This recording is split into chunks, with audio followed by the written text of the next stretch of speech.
Hey, how's it going, everyone? My name is Amos, and welcome back to the Dividend Compounder Show. Now, as a dividend investor, there's nothing more offensive than seeing a mature company pay a dividend yield less than 1%. You might as well spit in my face. That's how repulsive a low or a small dividend yield is to me, especially if that company has been in the stock market for like 50, 60, 70 years. Unless, of course, their stock price is outpacing the growth of their dividend. Then we're going to forgive them and give them a pass. But with that mentality in mind, in today's video, we're going to be looking at and ranking companies that pay a juicy dividend yield because by law, they have to distribute at least 90% of their earnings out as dividends. These stocks are known as REITs. And the best part is they're on a pretty huge discount right now. I'm talking about Black Friday deals where you can buy one, get one free kind of a sale. And I know we just met, but to be honest with you, this is round 2 of ranking REITs.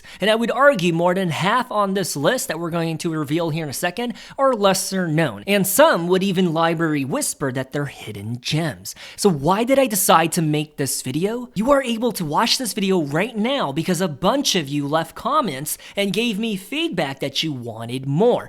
I'm telling you right now, that's the power of leaving a comment on one of my videos. I'm gonna read it and I'll listen like your therapist. All that to say, go watch the first round of me ranking REITs video if you haven't already, because hear me out. You wouldn't watch the Lord of the Rings trilogy out of sequence now, would ya? Likewise, this is part 2 of this video right here. So watch this one first and then continue with this one. So without further ado, these are going to be the 18 companies that we're going to be looking at here today. There's a lot of them. I'm pretty excited. It's going to be a good video. And the grading standards, we're going to be placing these companies against each other in a competition format where S is the best tier that a company can be graded at. S is like going to an all-you-can-eat Chinese buffet and stuffing your fat belly with sushi, plate after plate, for a single fixed price, all the way down to an F. If a company gets placed into the F tier, it's like going on a long car drive, knowing full well that you have to go number 2, but you hold it in, and after 3 hours in bumper-to-bumper traffic, you get home, you sit down, you release it,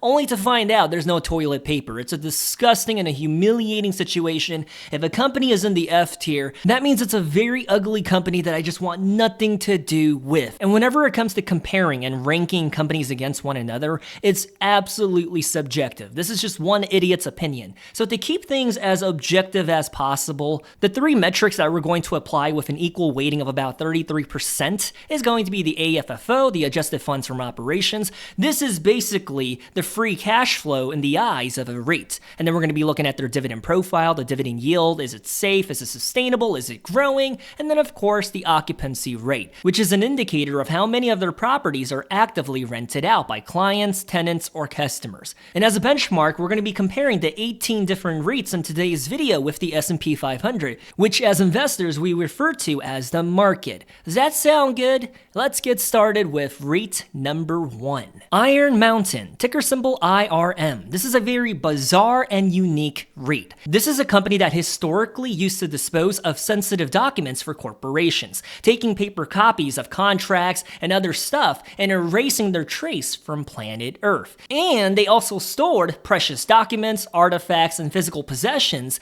in their protected vaults. And as things have transitioned to online and digital formats, IRM has also pivoted their business model to include data center facilities where they take care of the building, the climate, the temperature, and security of the perimeter. That way, their customer only essentially has to worry about their cloud network. So when you think about it, Iron Mountain's portfolio of real estate includes those underground shelters that we just talked about where they hide and store valuable goods, and reinforced warehouses that store assets for their clients that are both physical and digital. Very bright future for this company. So currently right now, they're trading for about $111 a share, which is absolutely wild for me to see because I remember vividly back in 2018 when I used to be a shareholder of Iron Mountain, it used to trade for about $24, maybe $22 a share. But for them to have skyrocketed like this throughout the years, I regret selling out of this company. Anyways, their market cap is $32 billion, so it's a pretty big company in the stock market. Their trading multiple is a 26, which, by the way, when you reference their 5-year average, it used to be an 18. And that's because ever since they made that pivot into including data center facilities, the stock market has been pumping into Iron Mountain because they realize this company is worth a lot more. And when we scroll down and take a look at their 10-year total return, when also taking into consideration their dividends, well, that's 412%. Now remember, as a benchmark, the S&P 500, 10 years, 254%. So basically, in the past couple of years, Iron Mountain has just skyrocketed and absolutely smashed the total returns of the S&P 500. So right off the bat, I can tell you this is a very solid company based off the surface value. But what about their dividend profile? Well, right now, their dividend yield, to me for a REIT, I feel like the standard should be 3% or higher because you need to pay more taxes on a REIT, unless it's in a tax-sheltered account like a Roth IRA, a 401k, or whatever it's called in your country. So for them to pay 2.5%, I'm not really happy. However, in contrast to the S&P 500, their dividend yield for the past 10 years on average was 1.5%. So do with that information what you will. At least 2.5% is better than the S&P 500's dividend yield. And they're growing it in the past 5 years at a rate of 3.8% year over year. So this number is going to be growing alongside with the traditional rate of inflation. However, year over year, it did go up by 10%. And I think they're being more generous with their dividends because it shows us the operations and finances for Iron Mountain are looking spectacular. Because remember, the dividend growth will tell us the story of the earnings increasing year over year because 90% of the earnings have to be paid out as dividends. So that 10% growth is a reflection of their earnings growth as well. And is it sustainable? Absolutely. A 67%, that's really good. All in all, I would argue their dividend profile is average because the dividend yield is bringing them down, but it's sustainable and it's healthy and it's growing at double-digit rates. And as we scroll down to take a look at their finances, when we take into consideration their FFO per share, because remember, for a REIT, for them to raise capital, they take on loans, but they also have to issue more shares. So a REIT is a very unique industry in that they don't really do share buybacks. As a matter of fact, every single year, they most likely issue more shares in order to raise more capital. And so for us, be looking at the FFO per share, it shows us broken down per share is the FFO increasing or not, aka the free cash flow equivalent of a REIT. And as we take a look at this right here, this is absolutely beautiful. For the past 5 years, their FFO is growing at a rate of 8.6% year over year. I would argue this is really good. Actually way above average. And unfortunately, Iron Mountain does not publicly disclose their occupancy rate because of the sensitive nature of the stuff that they hold and possess, such as artwork, statues, or even a rubber mold of a celebrity's foot. Because there's priceless materialistic items in their vaults, I don't think they're going to share any information about that. So we're just going to turn a blind eye towards their occupancy rate, but I would argue it's probably going to be in the 95 or 96% range, if I were to make an educated guess based on their industry and the success of their FFO. Thinking about Iron Mountain, which grade do you think they deserve? I don't think they belong in anything less than a C, because a C is a very average rate across the board. I would argue, based on their FFO, they probably belong either in the B or A tier. However, because we don't know their occupancy rate, it could be trash, right? Like 55% or 60%. So as a result, I would probably label Iron Mountain as a B+. If I could put them in between these two grade letters, I would. Unfortunately, I can't. So consequently, let's just go ahead and put them into the B tier. Is that fair? That's the first one out of 18. Moving right along to the next REIT. And that's going to be Extra Space Storage, ticker symbol EXR. They're in the business of renting out storage units. When you have too much stuff accumulated in your house, you need to go out and buy a closet for you to put even more junk into. That's what they do. And as a REIT, they have a grade of a 95 out of 100. When you evaluate all of these different metrics and criteria, the only one that's holding them back is their FFO per share growth. So I guess that's a spoiler alert. But overall, a 95, I would argue, is pretty darn good. As we take a look at their current trading price of about $152, you can see that in the past 5 years or so during the pandemic, this stock just skyrocketed because they usually traded at around $90 a share or so, and now they're at $152. So you can see that the growth of storage units is an investing thesis that is growing and bullish. Their market cap is $32 billion, a pretty big company. Their trading multiple, aka the PE ratio, is an 18.8 when you consider their price to FFO, which is not too bad. The sector average is a 16.1 when you look at the other storage unit REITs. So they are slightly at a premium. And as we take a look at their 10-year total return, it's at 269%, which is just a hair, an armpit hair above the S&P 500s, because the market in the same timeline was 254%. With extra space storage, you would have beaten the market. And as we scroll down to look at their dividend profile, right now, the dividend yield is 4.26%, which I would argue is pretty darn juicy. However, when we take a look at their history, you can tell that during the Great Recession, they had to cut their dividend altogether, and then during the pandemic, they also had to cut their dividend, which is evidenced by their share price along the same time frame right here in late 2022, early 2023. So they do have cutting dividends in their history and in their DNA. But the bigger question I want to know is the dividend sustainable? Is it healthy? At 80%, I would argue absolutely. This is a healthy dividend that they can afford to keep paying. However, the downside, my friends, is not just the cuts, but it's the fact that year over year, the dividend grew at a rate of a fat 0%. I'm not even going to consider the 5-year CAGR. Why? Because you're going to take into consideration the outlier of when they cut the dividend, and then it went from 61 cents back up to, what is this, $1.62, and then it's like, wow, look at us, guys. We're growing it at 16%, which is a fat lie. You need to read between the lines and look deeper beyond the surface level numbers of 16%. So when it comes to their dividend profile, I get it. Their dividend yield is juicy, but the fact that they recently cut the dividend and they're not growing it just tells me that I want to give them a grade of a D if it were just an evaluation of their dividend. However, they also have two other metrics that could save them. As we scroll down to look at their financials, their FFO per share year over year, it shrunk by negative 0.1%, which I would argue we could just say flat. So year over year, it's flat, but for the past 5 years, it used to grow at a double-digit rate of 12%, which I would argue is pretty good. But it looks like the growth, that boom, that bullish sentiment is slowly coming to a halt. Or at least that's what the numbers and the data are telling us. So when it comes to their FFO, I would pump the brakes and say average, because for the past 5 years, it is doing pretty spectacular. However, they're finally at a point where it's flat and even on a slight decline of 1 penny year over year. Just something to be mindful of.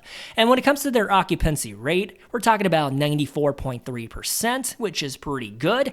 When it comes to a REIT, anything above 90%, I would argue, is the standard. Like, that's what you want to see. Just like my dividend yield of at least 3%. So a 94%, pretty good. The FFO average, their dividend profile, slightly below average. So when it comes to extra space storage, I don't want to be too harsh here, but right now I'm thinking about either a C or a D. I think when we average out their 3 metrics and their grades, I think it's fair for us to put them into the category of C. Am I being weird? I think extra space storage is a C tier REIT. It's not the best thing in the world, nor as ugly as your stepmother. So I think a C is appropriate in this situation. What do you think? Let me know in the comments section.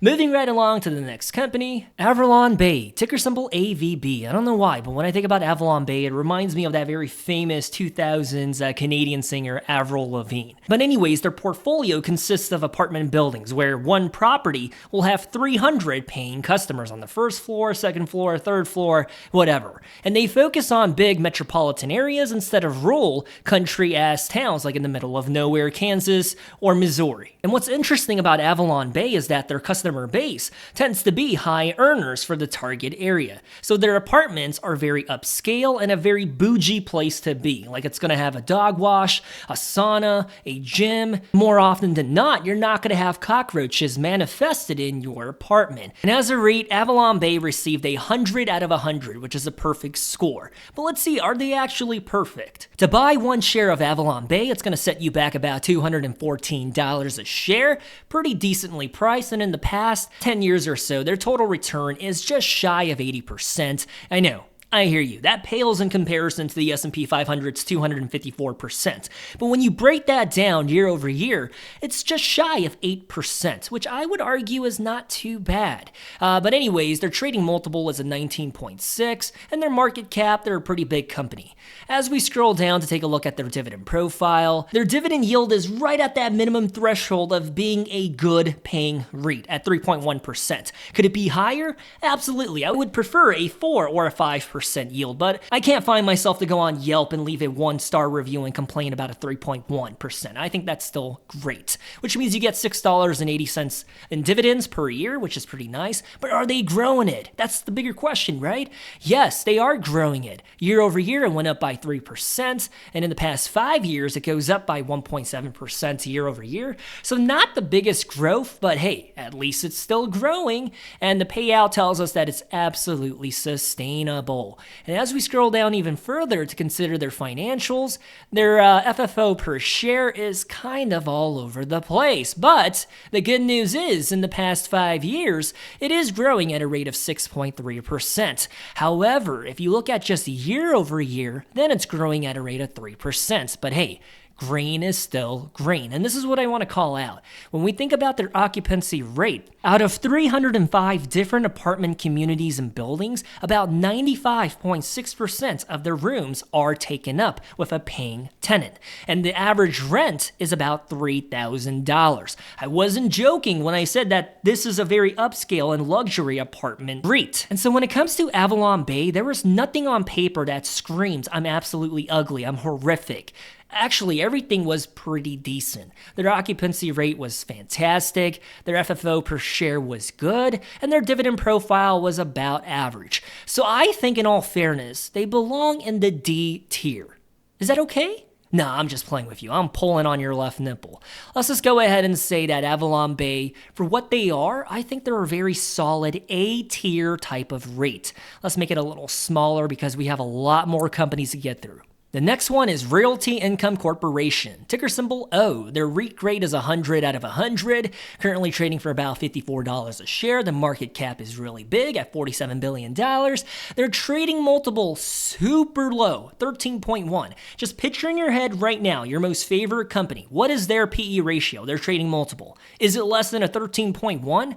This is ridiculous. The market is just very unfair to Realty Income. Their total return is 82%, which is roughly like an 8% gain year over year, considering their dividends as well. Their dividend yield is 5.8%, which is quite juicy. And if you take a look at this chart, it is growing every single year, which is phenomenal. But is it sustainable? Absolutely, my friend, 76%. The growth year over year is roughly 3.2%, a very steady rate right here, which means the dividend keeps up with the rate of inflation, the traditional rate of inflation. And as we scroll down to look at their financials, their AFFO per share, the growth rate thereof for the past 5 years, 5.2% year over year. This is really good. And when we look at their occupancy rate, a 98.7%. I don't know how else to say this, but when it comes to REITs, Realty Income Corporation, I have an absolute hard-on for because they are the golden standard of what makes an S-tier REIT. If you're curious to know why I'm so bullish on Realty Income,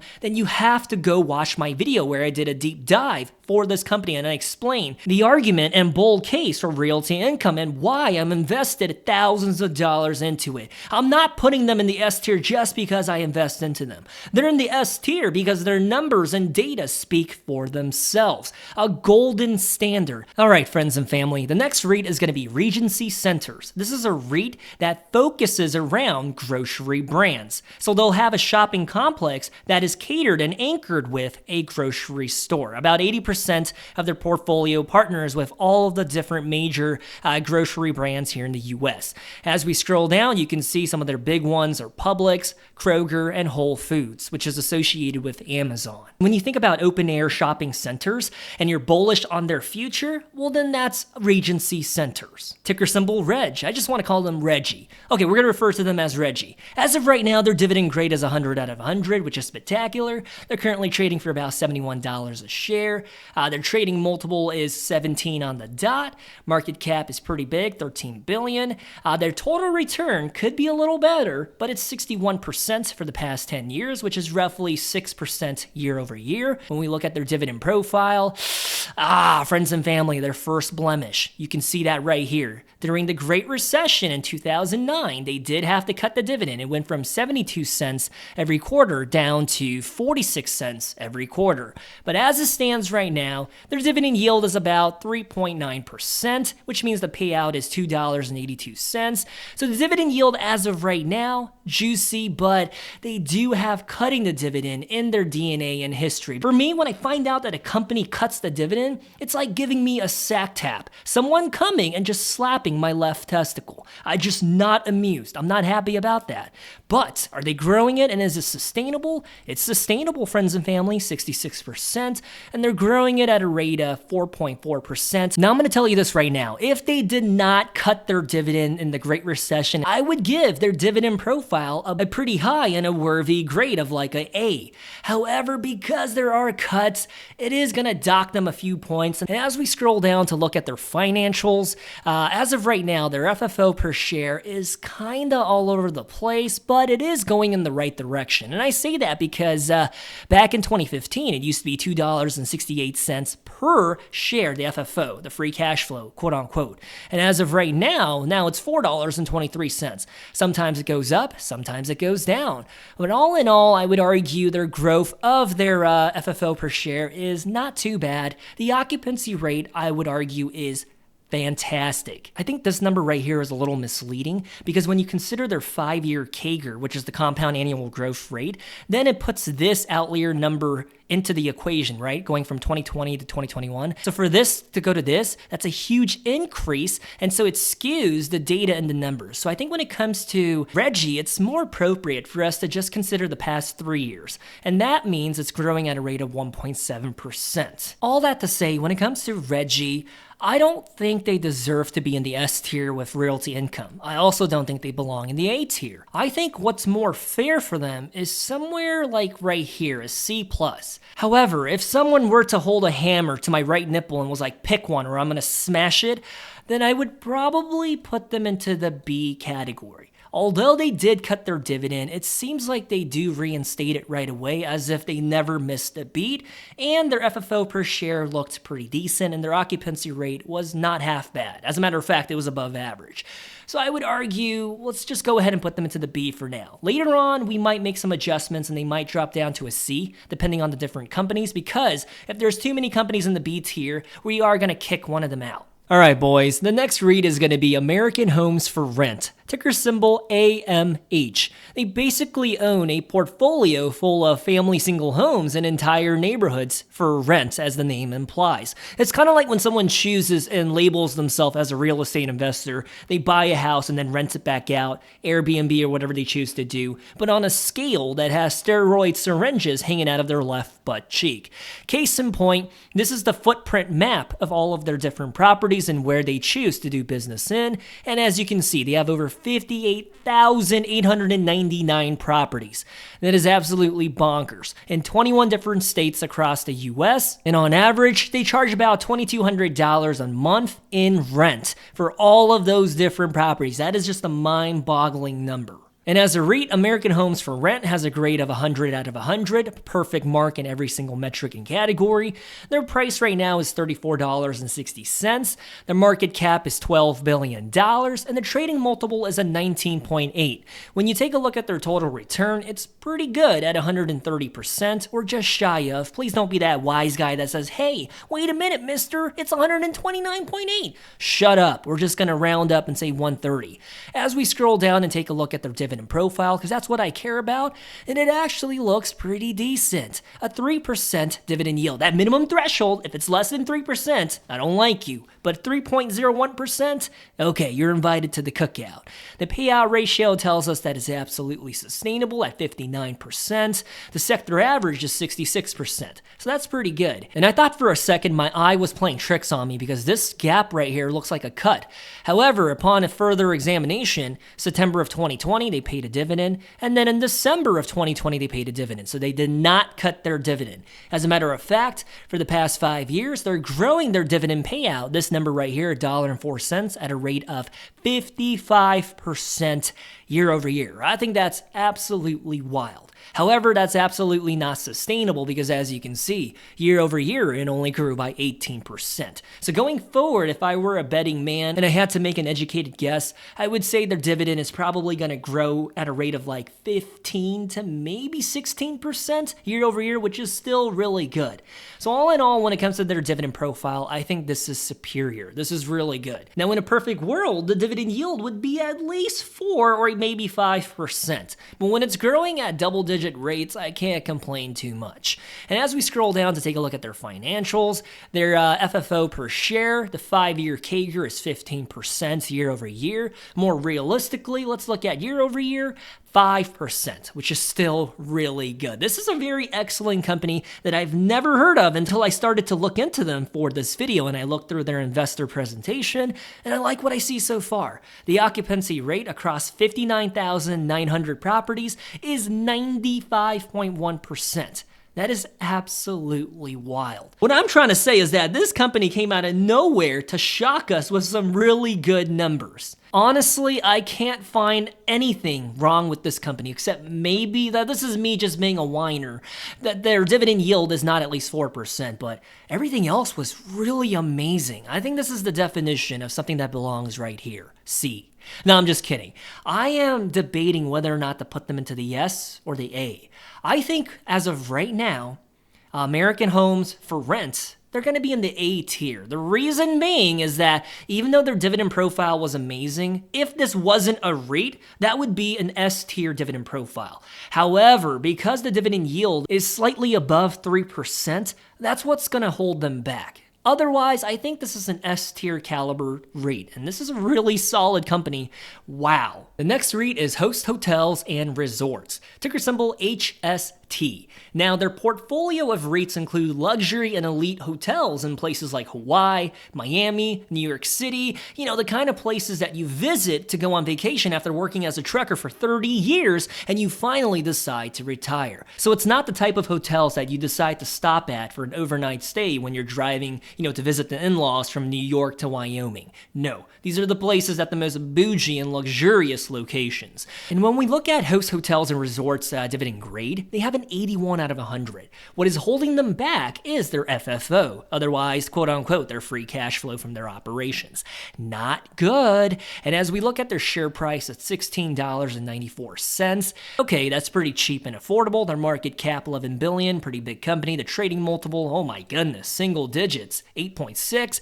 But here is where the first red flag is slapping you right across the head. In 10 years, your return on investment would have been 4.6%. No, not year over year, but in 10 years. That is horrific, disgusting. This is basically a tragedy. And as we look at their dividend profile, this is just, what am I looking at? It's a bunch of dividend cuts sprinkled in with this one crazy one back in 1993. So instead of looking at this visual bar graph, I think I'm going to look at this one right here. Now let's scroll back to see what is going on. So right before the pandemic, they paid 25 cents every quarter, and then they cut it down by 20%, and it went down to 20 cents, and then they cut it even further. Actually, they got rid of the dividend altogether in 2021, and in 2022, they brought back the dividend to pay 3 pennies every 3 months. That's atrocious. And then it went up to 6 cents, 12 cents, 32 cents, and then they cut it again. So it just tells me that their earnings all over the place. So when I see this growth rate of 33%, it doesn't even matter because in a span of like 9 or 12 months, the dividend is going to be cut. You don't even know what you're going to get. You might get 45 cents in one quarter, and then the next quarter you might not get anything. So I'm not impressed by this. Even though the dividend yield is 7%, if you know that sometimes you're not going to get a dividend, then you have to round it out and say this is probably closer to like a 3, maybe a 3.5%. But hey, at least the dividend payout is sustainable at 61%. So all in all, their dividend profile is kind of misleading. I think it looks good on surface value until you find out that they do cut it pretty frequently. So I would argue it's a mixed bag. It's like a hot girl that's kind of crazy in the head.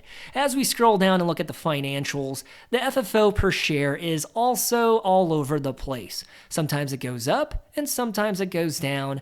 And I'm not even going to boast about these numbers here because it's so unreliable. And when we look at their occupancy rate, I agree. It's highlighted in red right here at 71%. That is not good. That means they're missing out on rent money from about 29% of their properties. Now, I don't want to be exaggerative, but when it comes to host hotels and resorts, I don't really like what I just saw. As a matter of fact, I think this company is somewhere in between an E and an F.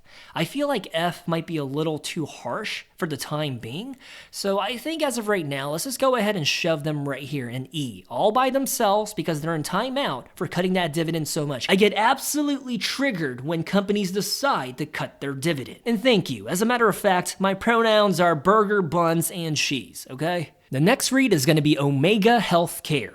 Ticker symbol OHI. They basically have a portfolio of real estate that are long-term healthcare facilities like rehab centers, senior homes, nursing homes, and they're based in the US and the UK. And all in all, they have about 962 different properties with about 90,000 beds for you to lay in and rest in and sleep in. And their dividend grade is 45 out of 100. I would say that's not the prettiest picture, right? Omega Healthcare basically has deductions in every category except that they've been on the stock market for a pretty long time. They're currently trading for about $37 a share. Market cap $10 billion, pretty big company. Trading multiple is 13, it's pretty low. And in the past 10 years, their total return is 102%. When you break it down, that's roughly 10% a year, which is surprisingly pretty good. This company is skyrocketing in the past year to 2 years. And I think that's because America's population is getting older and older. The demographic of people that are above the age of 70 is just getting bigger by the year. So the demand for long-term health facilities is probably increasing to meet that population growth. So it makes sense. Their investing thesis, I understand. But what about their dividend profile? Ooh, actually, this company has been on the stock market for a pretty long time, and you can see that they do cut their dividend when they have to or experience turbulence in their operations. Their most recent cut looks like back in 2015. Their dividend yield, though, is 7.2%. But just know that about 10 years ago, they did cut their dividend. And as we scroll down to see if it's sustainable or if they're growing it, past 5 years, they have absolutely not been growing their dividend. You're basically buying in to get 67 cents every quarter. So if you buy in right now, your cost basis dividend yield is going to be 7.2%, which is pretty good, but it's not growing. But is it even sustainable? In the past 5 years, their payout ratio is essentially 92%. So as of right now, they're borderline having to cut it again at 95.7%. For a REIT, anything above 90%, I would argue, is really high. Anything above 95%, and the red flag has to be smacking you right in the booty hole, because that dividend is not going to stay 67 cents for much longer if their earnings continue to be flat or declining. They're going to have to cut it. It's probably going to be something like 54 cents or even drop down to like 38 cents in the future. Who knows? I'm not a genie in a bottle, because if I were, I'd be a little taller and a little bit of a baller. And as we scroll down to look at their financials,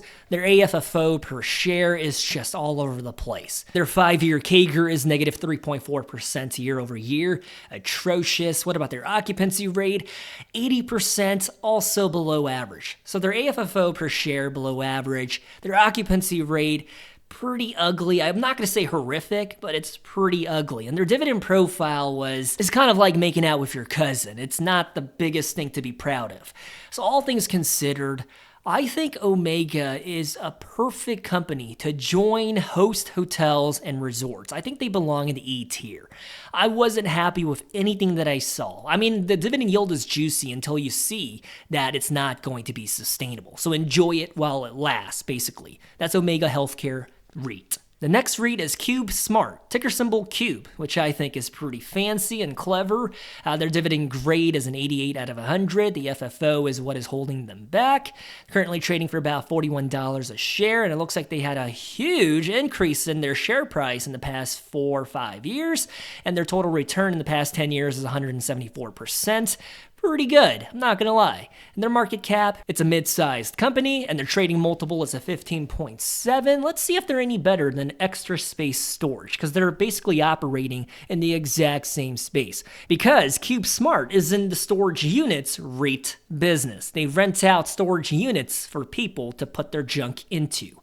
And as we scroll down to look at their dividend profile, I would say in the past about 15 years or so, it looks pretty good. However, when you look at the Great Recession, they did cut their dividend. So cutting the dividend is in their DNA, but currently their dividend yield is a hair below 5%. Pretty darn good and juicy. Is it sustainable? It's sustainable. Are they growing it at a rate that we like? Year over year, it grew at 2%. I feel like that's going to be more accurate going forward rather than looking at this 12% number because it decreased by so much. Cube's AFFO per share looked pretty darn good in the past 5 years, except year over year, where it pretty much stayed flat, where in 2023 it was $2.69 of FFO per share, and the following year it dropped by, 4 pennies. So is there growth and their best days behind them? We don't know, but the number and data show us that things are not looking too bright in the future going forward, and as you can see, even their occupancy rate is dropping. Right now it's highlighted as yellow at 89%, which I kind of disagree with. I don't think it should be a yellow until it's about an 87, 86%, because at an 89.7, you're basically in that 90% territory. However, it's the trend that matters. So in 2020, they were operating at about a 92% occupancy rate, and as we fast forward, it just keeps dropping. So this is not looking good. Their future, I don't know, friends and family. All things considered, I'm taking a look at Extra Space Storage right now. Their REIT grade was 95 out of 100. Their dividend profile was okay, except they did cut their dividend during the pandemic, so they are a dividend cutter more recently than CubeSmart. But when we look at their financials, I'm not gonna lie to you, I think Extra Space Storage, with a 94% occupancy rate and their FFO per share being better, I think as a result, I cannot put CubeSmart next to Extra Space Storage because that does a disservice to the numbers that Extra Space Storage had that were better than CubeSmart. So as a result, I think CubeSmart is a very solid D+ type of company right now, but obviously it would look really sloppy and confusing if I were to put them in between the two grade letters. So I'm just gonna drop them down and put them right here in the D category. Reason being is that their financials are not looking that great. However, with that said, if it were just the dividend profile that I were looking at, then I would probably put CubeSmart somewhere like right here, a C+ or B range. But you got to look at all the different metrics here, and they have an equal weighting of 33%. The next REIT is going to be Federal Realty, ticker symbol FRT. They're in the business of owning property that are shopping malls and neighborhood centers. As you can see, about 36% are mixed-use centers, and about 49% of their properties have a grocery store as the focal point. And as you can see by their footprint map, they basically operate along the coastal regions. In the East Coast, like Philadelphia, Boston, and on the West Coast, San Francisco and Los Angeles. I would argue Phoenix is kind of an outlier, same with Chicago. So if you're paying attention, I think Regency Centers and Federal Realty are pretty much operating in the exact same space of real estate. So right now their REIT grade is a 93 out of 100, and that's because they're not utilizing their debt to the best of their ability in terms of their assets and EBITDA. Their current share price is $106.54, and their market cap is a mid-sized company. Trading multiple is a 16, which is not too bad, but this is what I do want to call out. In the past 10 years, the total return is 12%. That is really bad. And that's because in April of 2015, they used to be $103 a share. As of right now, it's $106.54. What is going on? Well, let's investigate further. Their dividend profile. Their dividend yield is 4%, which is pretty darn good. And the graph right here looks pretty good, except is this a cut right there? So it looks like in November 2005, they paid 20 cents in dividends. And when we look at the prior quarter, they paid 55 cents in dividends. But as we can see right here, they've been growing their dividend consecutively for the past 17 years. So it does in fact look like it was just a special dividend where they had extra cash on hand and they decided to give it back out to the shareholders. They've been paying their dividend for 38 years. And is the dividend sustainable? 65% screams yes. And they're growing it at a rate of 0.9% year over year, at least for the past 5 years. That's the rate it's growing at. So the dividend profile, I would argue, is slightly above average, a B or a C plus in my personal opinion. And as we scroll down to look at their financials, their FFO per share is kind of all over the place, but it is going in the right direction. In 2015, it was $5.05 a share, and then now it's $6.68. However, I guess during the pandemic, they did suffer a little bit, but they are rebounding quite nicely.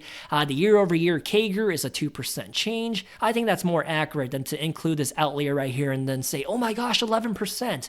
That's not truthful. The occupancy rate is 94%, which is pretty good. So the occupancy rate and the dividend profile, solid. The FFO per share could be a little better. So when it comes to Federal Realty, I think they're pretty much neck and neck and similar to Regency Centers. I don't see one that's better than the other. They're pretty much the exact same thing with a different hat on. All right, lads. The next one is going to be Rexford Industrial, ticker symbol REXR, and they basically have a monopoly on the buildings involved in the transportation, logistics, factories, and warehouses based in Southern California, which according to them has the fourth largest industrial region in the US. Actually, I just lied to you. They say it's the fourth largest industrial market in the world, Southern California. I didn't know. That's pretty crazy. So just in SoCal alone, they have 720 buildings they're renting out. So if you think about Stag, this is pretty much the parallel company, except it's very focused on a monopolistic neighborhood of Southern California. But between you and me, I know we're not talking about the intangibles. However, when we think about the tax implications, I feel like more and more companies are moving away from California because of that tax burden. And they're going into places like Nevada or Texas. If that trend continues, is their real estate location of SoCal actually the best place to serve the industrial market? Anyways, right now, their REIT grade is 100 out of 100, pretty solid. Each share is going to set you back $40 a share. Market cap is a mid-sized company. Trading multiple is 17.6, which is pretty good. I think as of right now, most REITs are pretty undervalued, except the ones that are operating in the data center space, like Digital Realty. However, 17.6, I think that's pretty darn cheap. Their total return for the past 10 years is 229%, which is slightly smaller than the S&P 500s, but I think that's still pretty good because when you break that down each year, you would have seen about 22%. And I don't know about you, but I think that's pretty darn good. When we look at their dividend profile, looks like they've been growing it for the past 9 years, and the dividend yield right now is 4%. I like what I see. Is it sustainable? Are they going to keep growing it? They're growing it at a rate of double digits for the past 5 years. However, they are starting to pump the brakes a little bit because year over year, that dividend grew by 9.9%. Pretty darn juicy, guys, and the payout tells us that it's sustainable. This is really surprising to say the least. I didn't expect that from this company, so I would argue their dividend profile, spectacular. Fantastic. Take me home right now and we can eat Korean barbecue together. As we scroll down to look at their financials, their FFO per share is just magnificent. Past 5 years, it's growing at a rate of 15% year over year, but the more accurate number to look at is probably the year over year one for the next, 2 to 3 years at a 6.9%. Still, that's pretty good. Occupancy rate is good at 93%. However, from what I can see, it's been slowly declining since 2021, where it used to be 96.3%, and then it dropped down to 94.6% the following year. So the bigger question is, why is their occupancy rate declining year over year? So that is something to be mindful of. Although their financials, it tells us things are looking good on the other side of that spectrum though. So when it comes to Rexford Industrial, I feel like this company is an S or an A tier. I think as of right now, we're going to go ahead and put Rexford into the S tier because there was no blemish, not a single pimple or a mole located anywhere on their body. I think they're a pretty picture. Rexford Industrial. I know, in this channel, you're going to find out about companies that you've never heard of that are hidden gems. Remember what I talked about in the beginning of the video? I was not joking. Hidden gems. The next REIT is Sun Communities, ticker symbol SUI. They basically have a portfolio of real estate that consists of manufactured homes, RVs, and marinas, all of which, if you think about it, are very unconventional homes for a very specific niche of people. And in terms of an economic moat, they claim that they're the largest publicly traded owner and operator of mobile homes, RVs, and marinas. So that is something to be mindful of. If you're bullish on the future of those types of homes, well, then this might be your company. It might be up your alley. And something about me that I wanted to share with you, I'm a very unconventional guy. I never like to be a part of the status quo. Case in point, about 10 years ago, I was 1 foot into committing into the whole van lifestyle. Meaning, your entire home and belongings would be in one single van. And I thought about it, right? Whenever I feel like it, I could just move to another location depending on the season, the weather, or my mood. However, when it came time to execute and be a part of it, I had to walk away. Reason being is that I found out that if you do the van lifestyle, 9 out of 10 times people poop in a Home Depot bucket. I am not exaggerating. The other 1 out of 10 times, they choose to poop in a compost, toilet thingy that you store in the van itself. And just the whole idea of having to poop and defecate in a bucket or in a compost bowl, I just don't want that lifestyle. So I decided it wasn't for me. But if you choose to do it, low-key I envy you because of the freedom and because you have the balls to do it, whereas I didn't. Anyways, their REIT grade is a 90 out of 100. What is holding them back? They're deducted 10 points because of their FFO. Currently trading for about $127, so it's a decently priced REIT. Large cap company at $16 billion. Trading multiple is a 19.2, so historically, they are kind of cheap right now because their trading multiple is a 21.6. Their total return for the past 10 years is 174%, or if you think about it like this, 17% year over year, pretty decent, good stuff. Their dividend profile, they've been growing it for the past 8 years, and their dividend yield is 2.9%. Now hear me out, if this was Apple or Microsoft or Amazon or Tesla, I'd be like, dude, a 2.9% in a super growth company, phenomenal. But for a REIT, less than 3%? I just don't like this. But is the dividend going to be sustainable? Yes, it's absolutely sustainable. And is it growing? Yes, it's growing. Not at the biggest proportions, but it is growing. So their dividend profile would be a C+ in my opinion.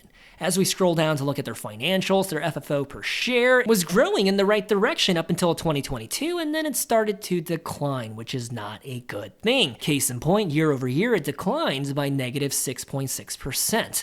And then when we look at their occupancy rate, it's actually surprisingly good, 97.7%. I think when it comes to Sun Communities, I think they are a very solid C-tier type of REIT. And I think what's holding them back is their below average REIT dividend yield of 2.9%, but also their shaky FFO situation. However, if you're paying attention, I think Sun is head over shoulders way better than Host or Omega. The next REIT is Agree Realty, ticker symbol ADC, attack damage carry. Agree does commercial real estate, where they have a bunch of different properties and they rent it back out to some of the biggest brands on planet Earth. And as you can see on your screen right now, some of their top tenants are very high quality, such as Walmart, Tractor Supply Co., Dollar General, TJ Maxx, very solid. But excuse me, sir, why did you skip over CVS? Are they not high quality? So when you think about it, Realty Income and Agree Realty are basically doing the same exact thing. Case in point, both REITs pay a monthly dividend. But let's go ahead and assess their profile to see if they truly are apple to apple. Agree's REIT grade is 100 out of 100, share price is $71, market cap is mid-size,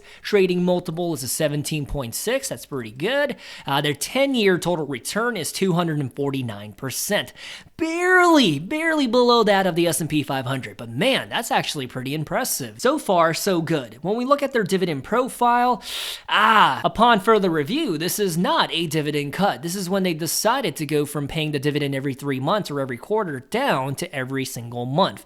However, when we do examine from here to here during the Great Recession, they did cut the dividend. So back like 15 years ago, they did cut the dividend, but very recently, no, they did not cut the dividend. The dividend yield is 4.2%, which is quite juicy. Are they growing it? Yes, they're growing it at a rate of 6.1% year over year for the past 5 years. And if we just look at year over year, then it's 2.7%.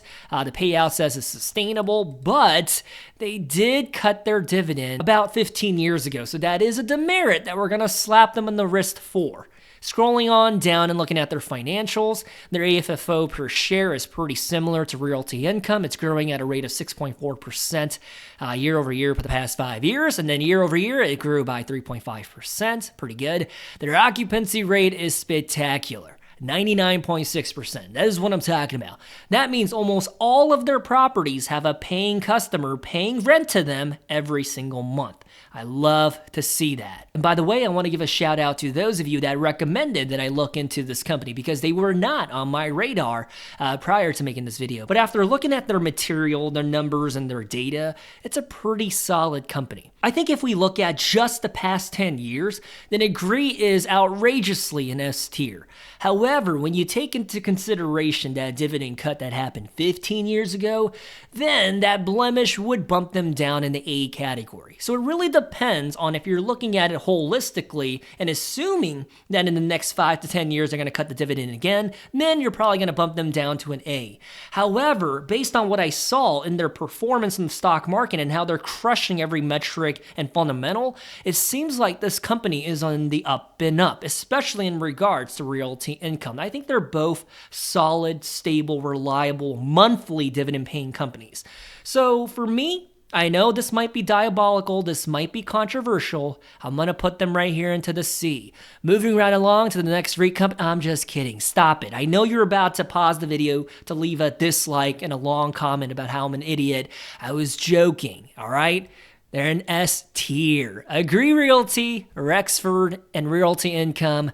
3 of them have the crown. They're sharing the crown. What is this, the UK? We got Ireland right here, Scotland, and Wales. Who is going to be England? Or I guess the better question is, will there even be an England? Will there be a 4th company to join them in this category? I guess we'll see. We have a few more companies to go. The next one is Alexandria Real Estate Equities, ticker symbol R. I'm not joking, ARE, and they have real estate in the life science industry. So when we talk about research centers, cancer foundations, and biology laboratories, those categories comprise the life science industry, and they have that located in some of the smartest regions in the US, such as Boston, San Francisco, and New York City. And I say smartest because it's usually located next to a really good, prestigious university, but also a very high cost of living area that tends to have highly educated people. So unfortunately, Alexandria is not going to open up a real estate property in like Wyoming or North Dakota. It's just not going to happen.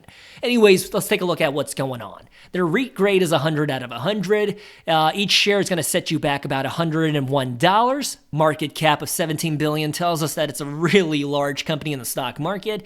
Their trading multiple is really low at 10.9. When we look at their 10-year return, 56%, but it looks like in the past 3 years or so, they lost all of their gains. As a matter of fact, in 2022, Alexandria used to be $194 a share, but since then, it's just been on a slow and steady decline. So what's going on? Let's take a look at their dividend profile. Unfortunately, they are a dividend cutter back during the Great Recession, but it is right now a 5.2% dividend yield. Pretty good, pretty juicy. If we turn a blind eye to this, it's spectacular. Payout tells us the current dividend is sustainable, and they're growing it at a pretty decent rate, 3.9% year over year. Past 5 years is 5.7%.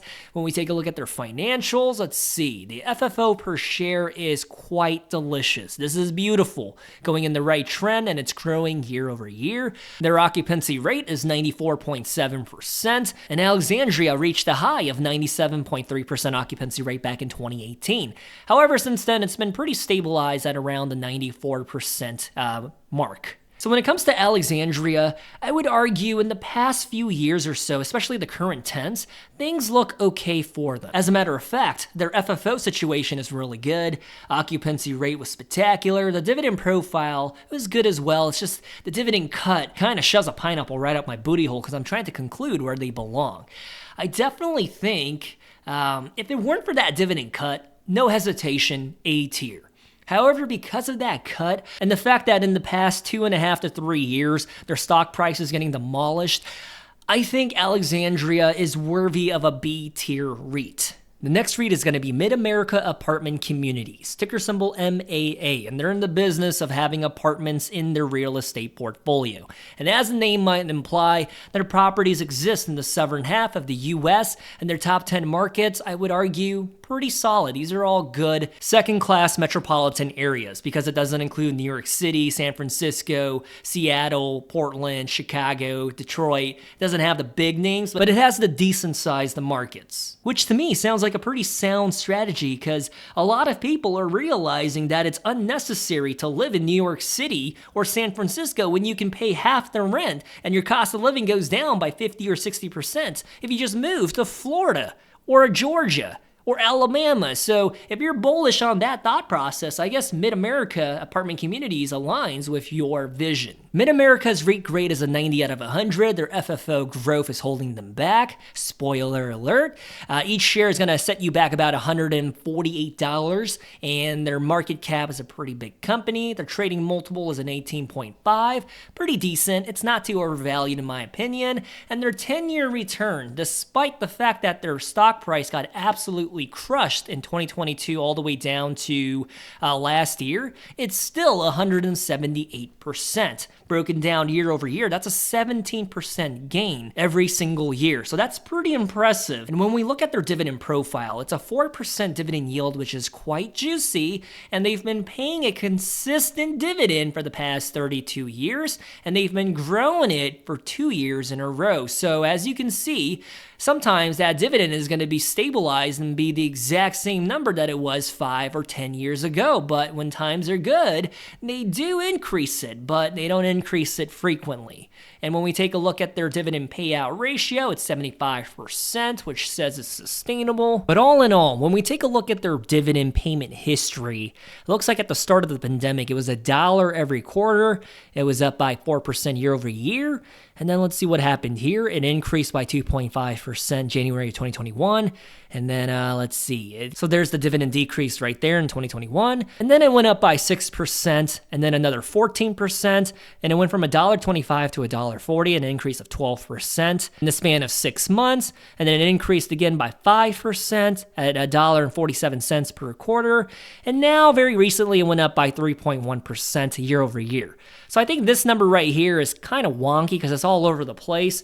And I would assume that the more stabilized number is probably 3.1% year over year rather than 8%, if that makes sense. And when we look at their financials, their AFFO per share looked to be on the right trend up until last year where it decreased by negative 2.8%, which is not good, but hopefully it was just a one-off year and they can rebound and go back towards the upward trend.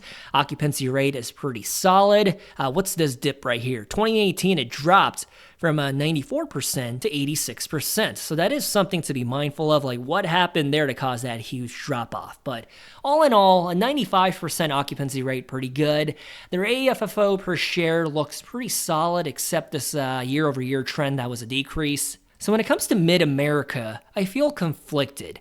I feel like this is a pretty decent REIT. However, their dividend payment history is just kind of wonky, wasn't it? It was kind of all over the place.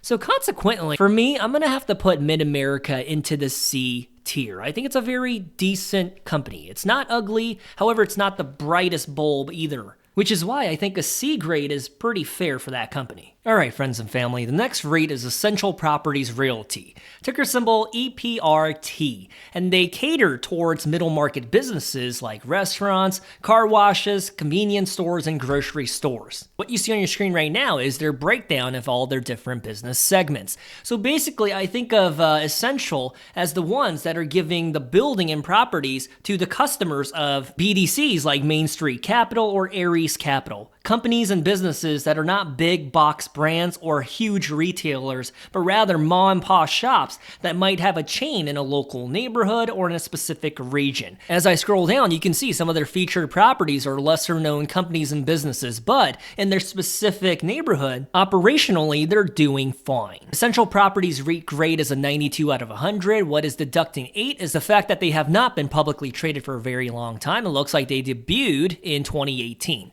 currently trading for about $31 a share, and their market cap is pretty big, all things considered. Trading multiple is an 18.5. Since they've only been trading for roughly 6.5 years, let's take a look at their 5-year total return, which is 61%. That means year over year, you're looking at a breakdown of about, I think it's around 12.3%, which I would argue is pretty fantastic for this company, Essential Properties. When we look at their dividend profile, it looks like they've been paying a dividend for the past 8 years and growing it for the past 6 years. Dividend yield is 3.7%, pretty good, above average. They are growing their dividend at a rate of 6.2% year over year for the past 5 years, but year over year, 3.5%. Payout tells us that it's sustainable. Their operations and earnings are looking pretty good so far.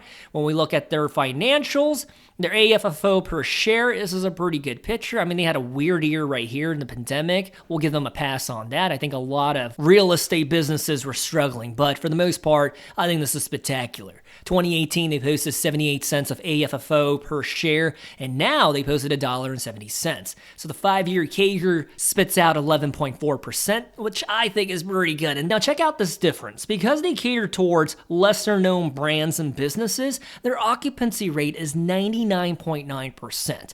That is unbelievable. That is wild. So right before the pandemic, they were sitting at 100%, meaning every single one of their properties under their belt had a paying tenant, paying rent towards them. And during the pandemic, it dropped by 0.3%. That is a very resilient clientele, and it shows me high quality business models, especially their target customer base. I'm going to be transparent with you. This company just came out of nowhere, and they shocked me with their numbers. As a matter of fact, man, I am having a hard time not putting them into the S tier. I think the only factor that is holding them back is the fact that their dividend yield is not above 4%. I know, I'm being so stingy here. I feel like it's also wrong and an injustice to put them into the A category. However, as of right now, I think Essential Properties earned themselves an A, which is not bad at all because they're way above all of the other companies that are beneath them. Look at all these peasants, i.e. Omega and Host. Alright, the next REIT is Camden Property, ticker symbol CPT, my captain, oh captain. Their portfolio of real estate includes apartment buildings. And Camden's strategy is pretty solid because they focus on building out their properties only in high growth areas such as like Nashville, Denver, and what you see on your screen right now. They follow the trends and then build those properties in those cities they know will have a high demand for housing. Not to be rude if you live in a flyover state, but in a business world, that makes absolute sense to build these apartments in areas where people need a roof over their head because their job just relocated them towards that area. When you look at their average demographic, the typical person who stays in a Camden apartment, their annual income is about $122,000. Pretty legit. So Camden's REIT grade is a 90 out of 100. It looks like their FFO is what is hurting them, or I guess holding them back. Camden trades for about $110 a share. Their market cap is pretty big, $11 billion. Their trading multiple is pretty fair, and their 10-year total return is 117%. Not bad, not bad. When we look at their dividend profile, it looks like their dividend yield is sitting at 3.7%, and it looks like they've been growing their dividend for the past 7 years, because prior to that, it looks like they do cut the dividend when times get hard. Case in point, 2004, and then again during the Great Recession, and then this one, what is happening? That must be a special dividend. However, all things considered, they have been paying a consecutive dividend for the past 33 years. Sometimes it might go down in comparison to the prior quarter, but they will pay you a dividend. And it is growing at a rate of 5.7% year over year, past 5 years. I think that's pretty good, but I think 3% is probably going to be more realistic. The payout ratio looks fantastic, and when we look at their financials, their AFFO per share looks pretty solid. However, similar to the other REITs that we looked at here today, year over year, they had a rough time. It went down by negative 1%, which in all honesty isn't the biggest decrease, but it did go in the wrong trend, and so we do have to deduct points for that. Their occupancy rate is 95%, pretty solid. Hey, check this out. The average rent they charge their tenant is about $2,000 a month. When it comes to Camden, I think it's very similar to how I felt about Mid-America Apartments.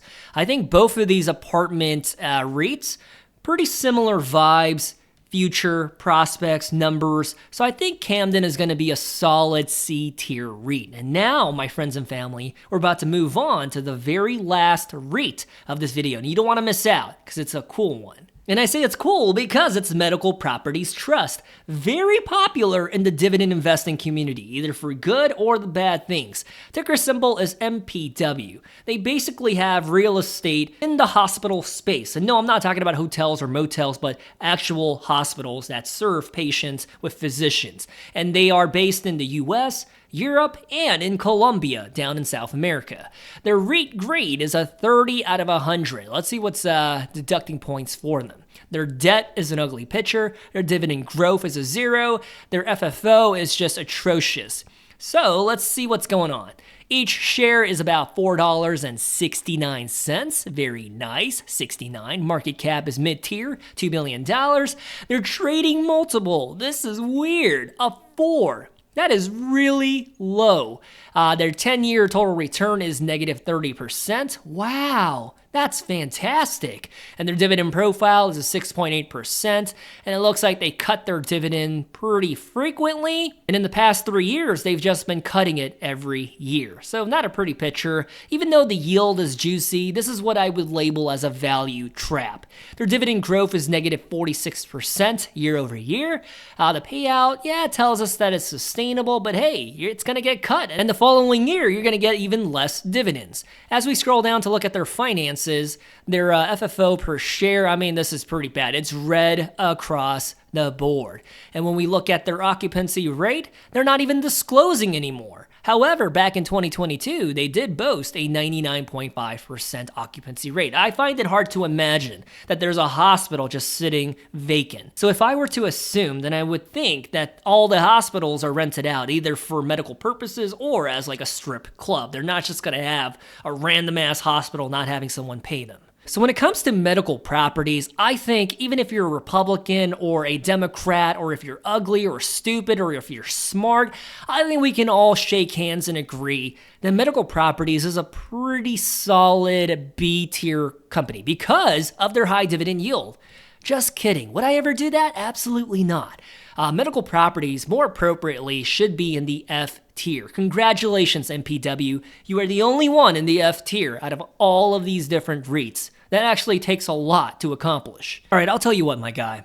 I think based on everything that we looked at today, I'm going to be personally adding Rexford Industrial and Agree Realty to my watch list. I think both of these REITs are absolutely solid, and I wouldn't mind having them be a part of my portfolio paying rent to me. But more importantly, what do you think? Do you agree with how things unfolded? In your opinion, which companies would you move around, such as moving CubeSmart up to C or moving Iron Mountain down to C? And be honest with me, do you have any of these REITs in your portfolio? Because if you don't, my personal game plan, I think REITs are undervalued and underrated right now. So I'm paying close attention to them and most likely dollar cost averaging whenever I see the opportunity. Case in point, my buy price for Realty Income is whenever it drops down below $53 a share, for me, screaming buy. For you, maybe not. All that to say, if you made it to the very end of the video, could you please do me a solid and leave a like on this video? Even if you choose not to, I appreciate you, my friend.